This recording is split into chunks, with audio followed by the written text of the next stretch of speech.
Hi guys, আজকে আমি আপনাদেরকে দেখাবো বিমান কিভাবে ল্যান্ড করে। আর ল্যান্ড করা দেখার জন্য কতগুলা লোক আইছে। তো দেখতে পারতেছেন আমি যাইতেছি। আমি যে একটা গাড়ির উপরে চড়ে আপনাদেরকে দেখাবো বিমান কিভাবে ল্যান্ড করে। আপনারা দেখতে পারতেছেন আমি গাড়ির উপর চড়ে গেছি। আমি আপনাদেরকে দেখাইতেছি এইখানে কতগুলা লোক আইছে দেখার জন্য। এই যে দেখতে পারতেছেন এইখানে গাড়ির উপর অনেক লোক চড়ে আছে, এই জন্য ভালো করে দেখাইতে পারলাম না। এই সাইডেও দেখেন গাড়ির উপরে কতগুলা লোক আছে। তো হাঁটি দেখাই আপনাদেরকে লোক কতগুলা লোক আছে। এই যে দেখুন আমি হাঁটতেছি, এই যে দেখুন সাইডে যে দোকানগুলো দেখা যাচ্ছে, এই দোকানগুলোও কিন্তু অনেক লাকি। এই ল্যান্ড করা দেখার জন্য আসলে এখানে দোকানে অনেক লোকেই খায়।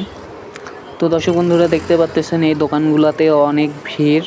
আপনাদেরকে একটু সাইডে দেখাইলে দেখতে পারবেন যে পাকার উপরে চড়ে অনেক মহিলা দেখতেছে। আর আমার ভিডিওটা আপনাদের কীরকম লাগলো অবশ্যই কমেন্ট করে জানাবেন। ভিডিওটা ভালো লাগলে অবশ্যই আমার চ্যানেলটা সাবস্ক্রাইব করে রাখবেন। বিমান ল্যান্ড করা দেখার জন্য অনেক মহিলা অনেক পুরুষ দূর থেকে আইছে। আমি তো আপনাদেরকে প্রথমে দেখাইলাম কতগুলা মহিলা কতগুলা পুরুষ আইছে শুধুমাত্র এই ল্যান্ড করা দেখার জন্য।